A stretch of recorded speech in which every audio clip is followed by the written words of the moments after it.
Welcome back dear student, this is Aditya Sharma. आज के video में हम चैप्टर आर एनवायरनमेंट डिस्कस करेंगे। आर एनवायरनमेंट में कई सारे इंपॉर्टेंट टॉपिक्स हैं जो कि आपके बोर्ड एग्जाम में पूछ लिए जाते हैं। इनको हम एक एक करके डिस्कस करेंगे। पहला हमारा टॉपिक है इकोसिस्टम। देखिए, इकोसिस्टम का मीन्स क्या होता है ये समझ लेते हैं। कोई आपका ये एक हैबिटाट है, that this is the habitat. Habitat means होता है an area where organism can survive easily.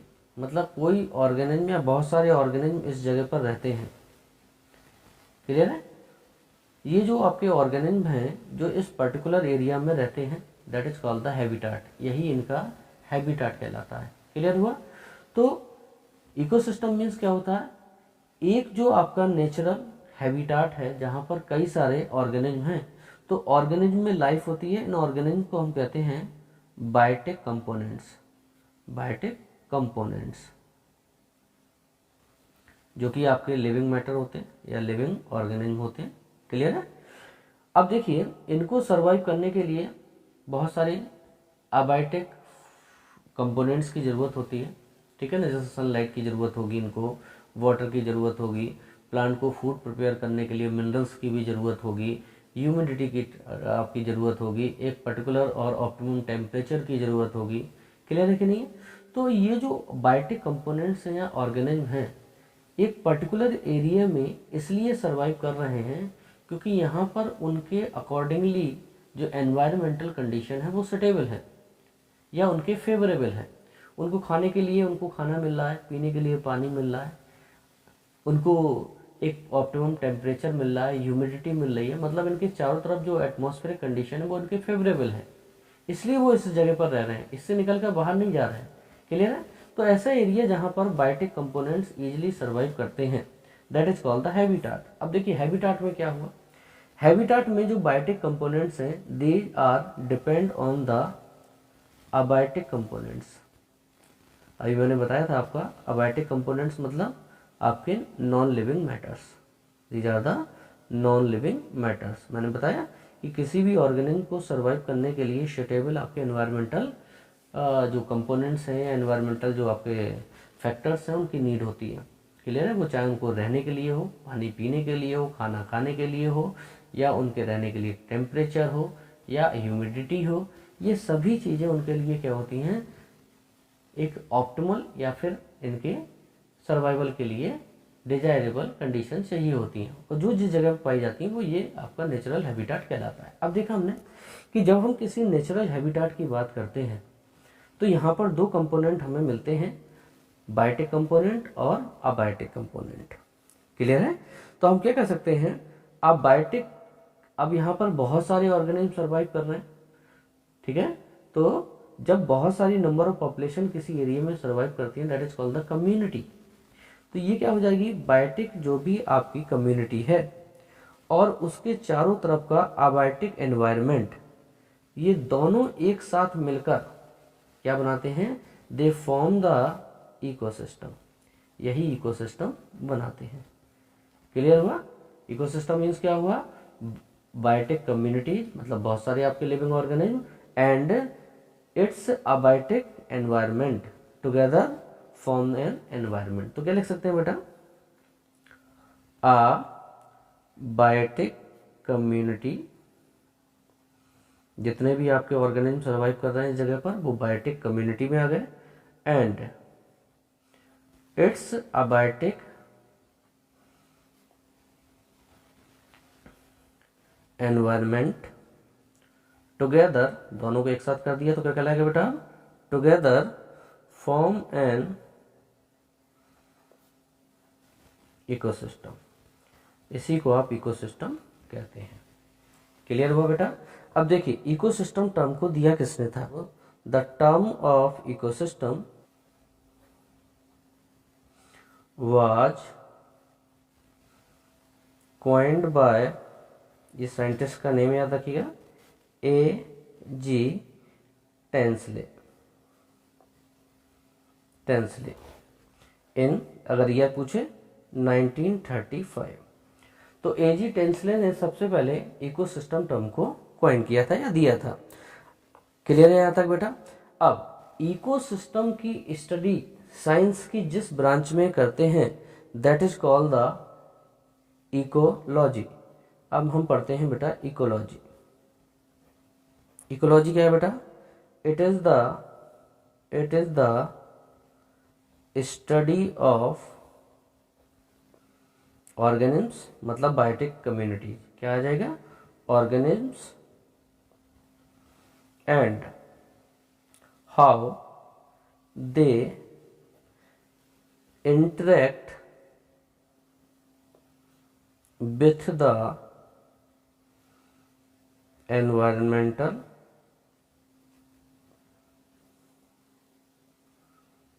conditions around them।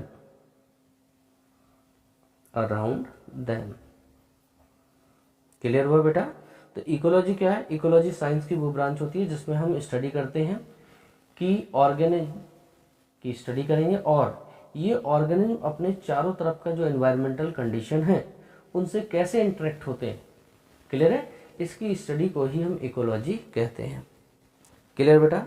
Now next आता है हमारा important topic that is the components of ecosystem. Important आपका बेटा क्वेश्चन है, कंपोनेंट्स ऑफ इकोसिस्टम। अब इसको देख लेते हैं बेटा, कंपोनेंट्स क्या क्या है। देखिए मैंने बताया कि इकोसिस्टम के आपके मेनली टू मेन कंपोनेंट्स हैं। पहला मैंने बताया abiotic component, first one is the abiotic components and second one is the biotic components। abiotic means non living, biotics means living. तो ये हो गए हमारे नॉन लिविंग और ये हो जाते हैं बेटा हमारे लिविंग कंपोनेंट्स। ना जो नॉन लिविंग कंपोनेंट्स होते हैं इनको फर्दर हमने 3 कैटेगरीज में डिवाइड किया। कौन कौन से हैं वो देख लेते हैं बेटा हम। पहले हैं हमारे क्लाइमेटिक कंपोनेंट्स, ये हमारे क्लाइमेटिक कंपोनेंट्स हैं। दूसरे हमारे हैं बेटा फिजिकल एनवायरनमेंट और थर्ड है बेटा हमारे न्यूट्रिएंट्स। अब देखिए अबायोटिक में हमारी 3 चीजें आई। पहला है बेटा हमारा क्लाइमेटिक कंपोनेंट्स, दूसरे हैं फिजिकल एनवायरनमेंट और तीसरा है हमारा न्यूट्रिएंट्स। अब देखिए क्लाइमेटिक में क्या क्या आ जाते हैं, जैसे आती है आपकी लाइट, सनलाइट ज़्यादा है कम है, ठीक है ना, ये डिपेंड करेगा। दूसरा हमारा होता है बेटा टेम्परेचर, टेम्परेचर हमारा ज़्यादा है कम है, इसको भी देखना पड़ता है किसी ऑर्गेनिज्म को। वाटर की अवेलेबिलिटी कैसी है, आपको मालूम वाटर ज़्यादा होगा तो वहाँ पर डाइवर्सिटी या ऑर्गेनिज्म भी ज़्यादा होंगे, है ना। ऐसे हमें विंड की वेलोसिटी भी देखना पड़ता है कि विंड की वेलोसिटी जहाँ बहुत ज़्यादा होती है वहाँ पर आप स्मॉल प्लांट्स होते हैं वो ग्रो नहीं करते हैं, तो वहाँ पर वेजिटेशन कम होता है, इसलिए वहाँ पर ऑर्गेनिज्म भी कम पाए जाते हैं। नेक्स्ट हमारा बेटा हम देखते हैं ह्यूमिडिटी। क्लियर है? तो ये सभी फैक्टर आपके क्लाइमेटिक फैक्टर्स होते हैं जो कि किसी ऑर्गेनिज्म के सर्वाइवल के लिए क्या होते हैं बेटा, कुछ ना कुछ इफेक्ट देते हैं। क्लियर है? तो ये भी आपके वो फैक्टर हैं जो कि इकोसिस्टम का मेन पार्ट है। दूसरे हैं बेटा हमारे फिजिकल एनवायरनमेंट। फिजिकल एनवायरनमेंट में क्या क्या आता है देखिए। अब वेजिटेशन या प्लांट को ग्रो करने के लिए हमें देखना है बेटा सॉइल कैसी है, सॉइल का टाइप कैसा है, फर्टाइल है तो वेजिटेशन ज़्यादा होगा, प्लांट ज़्यादा होंगे तो ऑर्गेनिज्म भी ज़्यादा होंगे। अगर नॉन फर्टाइल होगी या डेजर्ट जैसा है कुछ कंडीशन, इस केस में वहाँ वेजिटेशन कम होगा तो ऑर्गेनिज्म भी कम होंगे। नेक्स्ट वन पीएच, सॉइल में पीएच कैसा है, ये भी आपका एक मेन फैक्टर होता है for the grow of the vegetation. ये वेजिटेशन ग्रो के लिए एक इम्पॉर्टेंट फैक्टर होता है। नाउ अब हम बात करते हैं बेटा न्यूट्रिएंट्स की। न्यूट्रिएंट्स हमने 2 प्रकार के अभी मैंने बताया था आपको। न्यूट्रिएंट्स आपके 2 प्रकार के होते हैं बेटा, एक इनऑर्गेनिक और दूसरे होते हैं बेटा आपके ऑर्गेनिक। क्लियर है। इनऑर्गेनिक में मेनली आपका गैसेज आ जाती हैं, ठीक है, आपके मिनरल्स आ जाते हैं। क्लियर है।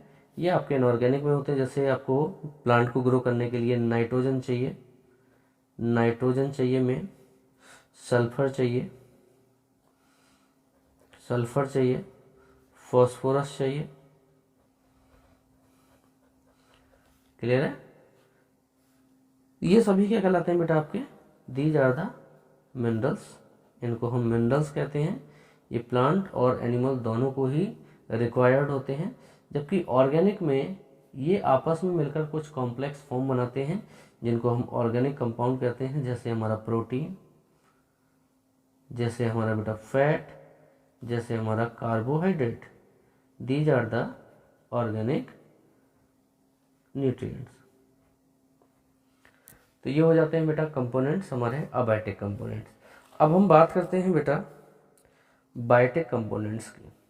अगर हम बायोटिक कंपोनेंट्स की बात करते हैं तो बायोटिक कंपोनेंट्स हमारे बेटा 3 टाइप्स के होते हैं। कौन कौन से? First one that is the producer.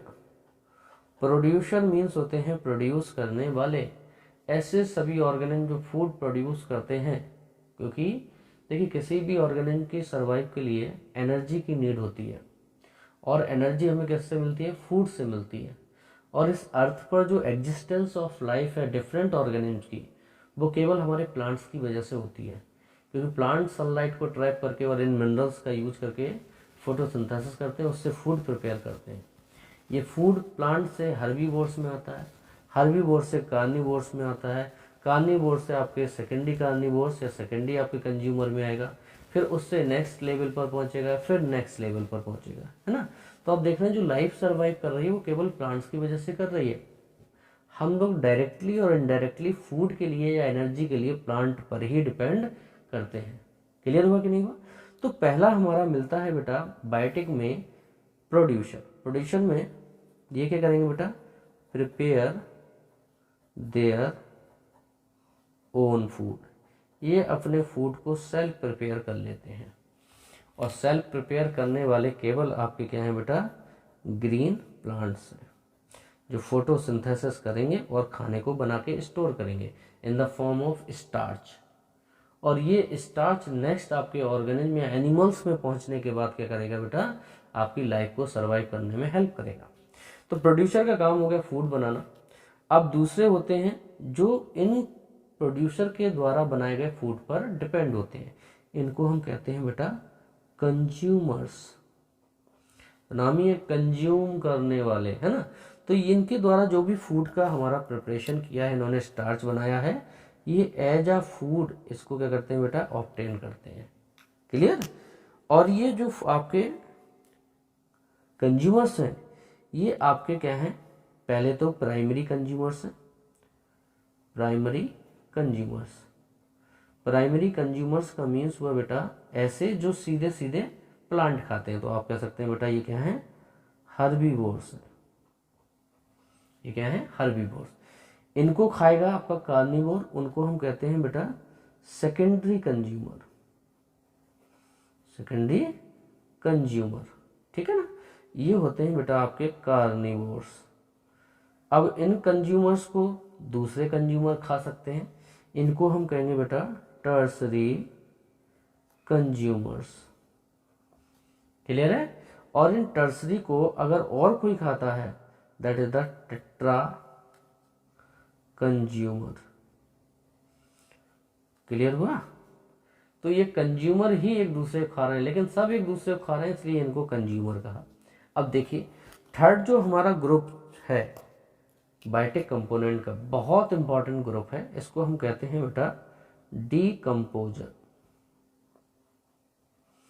अब ये क्या करेगा? डीकंपोजर। तो नाम ही समझ में आ रहा हो, डीकंपोजर मतलब ये क्या करते हैं बेटा?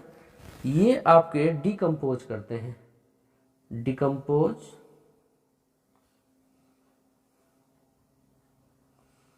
Dead plant and animals.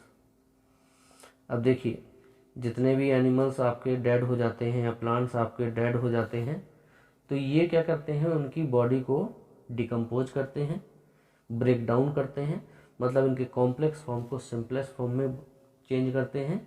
इसके बाद जो कुछ आपका उनके अंदर न्यूट्रिएंट्स होता है वो फर्दर आपके नेचर को रिटर्न कर देते हैं। क्लियर हुआ कि नहीं हुआ? तो देखिए प्लांटों ने नेचर से क्या किया था, देखिए यहाँ पर एक साइकिल आपका बना कि प्लांट ने नेचर से क्या लिया बेटा, सनलाइट को एब्जॉर्ब किया, मिनरल्स को लिया, आपकी गैसेज को लिया, फूड बनाया। क्लियर है? तो जो कुछ इसने लिया था it convert into the starch, इसने फूड के फॉर्म में इसको कन्वर्ट किया। अब इस स्टार्च को इस कंज्यूमर ने खाया या इस कंज्यूमर ने खाया या इस कंज्यूमर किसी ने भी खाया, सभी एक दूसरे को खा रहे हैं। तो ये जो आपका स्टार्च था वो उन सब में क्या है बेटा, स्टेप बाय स्टेप क्या कर रहा है, ट्रांसफर हो रहा है। इसके बाद चाहे प्लांट आपका डेड हो जाए या आपके एनिमल्स डेड हो जाए, तो इनकी जो डेड बॉडीज होती हैं वो नेचर में क्या कर दी जाती है बेटा, नेचर में इनको डिकम्पोज कर दिया जाता है, इनको सड़ा दिया जाता है, इनको गला दिया जाता है। आप देखते हैं कोई नेचर में कोई डेड बॉडी पड़ी हुई है किसी एनिमल की, कुछ दिनों के बाद देखेंगे वो गायब हो जाएगी, केवल बोन्स बोन्स और उसकी जो स्किन होती है वो बची रहती है, बाकी सब गायब हो जाता है। कहाँ गया वो सब, आपका क्या किया, डिकम्पोजर्स के द्वारा क्या कर दिया जाता है, डिकम्पोज कर दिया जाता है। और जो भी उससे मिनरल्स मिलते हैं दे रिटर्न टू द नेचर, और ये फिर से नेचर में रिटर्न कर दिए जाते हैं। देखिए फिर से नेचर में आ गए, नेचर से फिर इसको प्लांट एब्जॉर्ब करेगा, फिर वही साइकिल परफॉर्म करेगा, फिर ये रिटर्न कर दिए जाएंगे। तो ये जो डिकम्पोजर्स होते हैं ये मेनली आपके बेटा होते हैं bacteria, these are bacteria and fungus, almost fungus some bacteria. ये क्या करते हैं बेटा, डेड बॉडी को डिकम्पोज करने का काम करते हैं। तो ये हो जाते हैं बेटा components of ecosystem. I hope बेटा ये आपको समझ में आ गया होगा। क्लियर है? ओके बेटा, थैंक यू।